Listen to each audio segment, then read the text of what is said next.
தங்கம், உனக்கு பிடிச்ச முருகலான நெய் ரோஸ்ட் போட்டிருக்கேன், சாப்பிடு. டேய், உங்க அம்மா பாவம்டா. உன்னை பத்தி என்னென்னவோ கனவு இருந்தா. காலேஜுக்கு டைம் ஆச்சுடா, இன்னும் உட்காந்து தோசை சாப்பிட்டுட்டு இருக்க. காலேஜ் தானப்பா, அதெல்லாம் போய்க்கலாம். மா, காலேஜ் ஞாபகம் வருது. நீ அமுச்சு விட்ற லஞ்ச் பாக்ஸு எனக்கு பத்தவே மாட்டேங்குது. நாளையிலேருந்து 2 லஞ்ச் பாக்ஸாக அமுச்சு விட்றேன்ன. உனக்கு ஒரு ஐடியா சொல்லவா? டெய்லி ஒவ்வொரு பீரியடுக்கு ஒரு புக் எடுத்து போவாங்களே, அது மாதிரி ஒவ்வொரு பீரியடுக்கு ஒரு லஞ்ச் பாக்ஸ் எடுத்து போ. உனக்கு அப்பதே சாப்பாடு பத்தும். சரியா? மா, சும்மாவே இருக்க மாட்டீங்களா? எப்ப பார்த்தாலும் அவனை ஏதாவது சொல்லிட்டே இருக்கீங்க.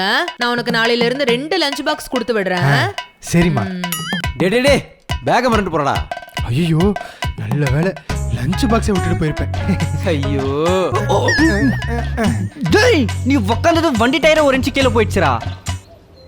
ஹலோ, நாங்களும் ஜிம்முக்கு போய் ஜான்சின் ஆகலை. என் பேரு ஹரீஷ் இல்லடா. சரி, முதல்ல பேர் மாத்திர ஆஃபீஸ்க்கு போவோம்.